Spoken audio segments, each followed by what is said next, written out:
Assalamualaikum warahmatullahi wabarakatuh. Perkenalkan, nama saya Rangga Kusumawangsa dari D3 Analis Kesehatan. Kali ini saya ingin mempresentasikan tentang Kesoda 3, Diplobotryum latum dan Echinococcus granulosus. Sifat umum Kesoda, badan cacing dewasa terdiri atas skoleks atau kepala, alat untuk melekat dilengkapi dengan batil isap atau dengan tekuk isap. Ada leher, tempat pertumbuhan badan. Strobila, rangkaian segmen atau proklotid yang bersifat hermafrodit. Telur atau onkosfer dilepaskan bersama proklotid atau telur keluar sendiri melalui lubang uterus. Embrio dalam telur disebut onkosfer.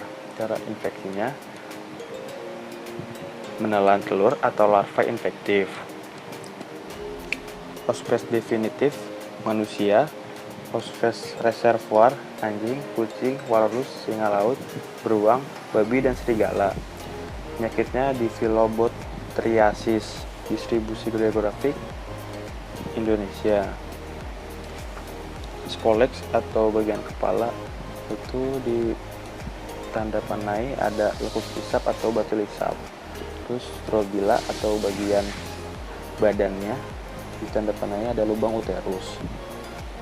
Terus di sini ada siklus hidupnya. Siklus hidupnya, telur yang belum berembrio keluar bersama tinja. Jika telur berada di air akan mengalami embrionisasi dalam waktu sekitar 18-20 hari. Terus menghasilkan onkosfer yang berkembang menjadi forasidia atau onkosfer yang bersilia. Terus dimakan hospes intermedier 1.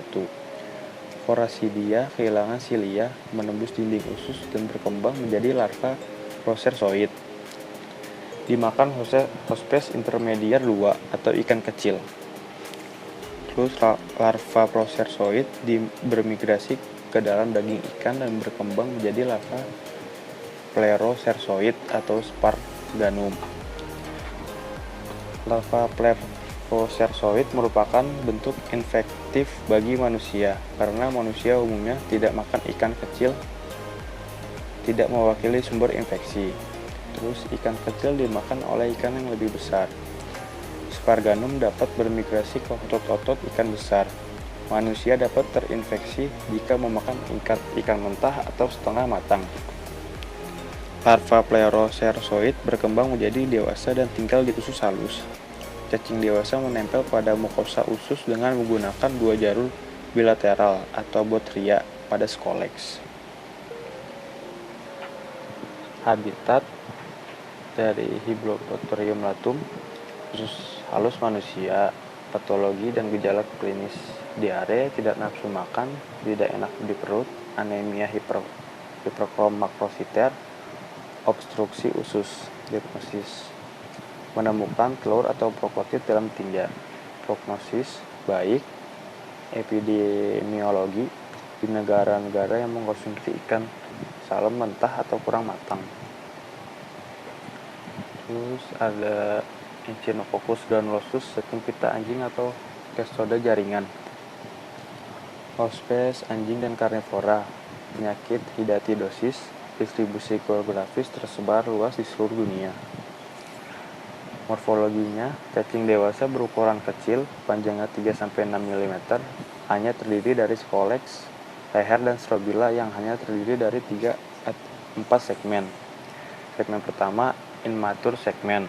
Segmen kedua, mature segmen. Segmen terakhir, gravid segmen.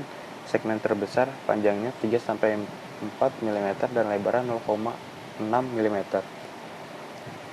Siklus hidupnya, cacing dewasa di usus anjing, telur dikeluarkan bersama tinja, telur tertelan hospes perantara, telur menetas di rongga duodenum, embrio yang dikeluarkan menembus dinding usus, masuk ke saluran limfe, peredaran darah, alat-alat tubuh atau terbentuknya kista hidatif, kista termakan anjing, dan terbentuk cacing dewasa.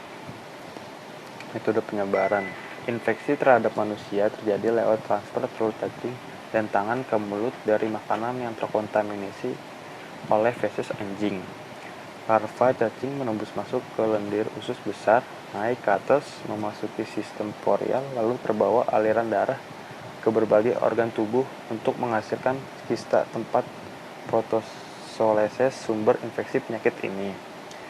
Namun siklus terpenting hidup cacing pita ini adalah anjing atau hewan ternak dan anjing ternak karena biasanya sulit terdeteksi dan bisa tetap hidup di lever dan paru, jantung bahkan di otak hewan ternak yang sudah dipotong. Pencegahannya, pertama, infeksi dapat dicegah dengan menghindari kontak dengan tinja anjing terutama pada anak-anak. Kedua, meningkatkan kesadaran higienis dan sanitasi air. Ketiga, menjaga kebersihan dan kesehatan hewan piaraan terutama anjing dan kucing. Keempat, cara terbaik untuk menghindari infeksi manusia adalah menghindari menelan makanan dan bahan lain yang terkontaminasi dengan kotoran anjing. Pengobatannya, pertama dilakukan dengan pembedahan yang hanya berhasil pada penderita dengan kista unilokuler. Kedua, dengan membendazol selama jangka waktu panjang pada dosis rendah. Sekian presentasi saya. Wassalamualaikum warahmatullahi wabarakatuh.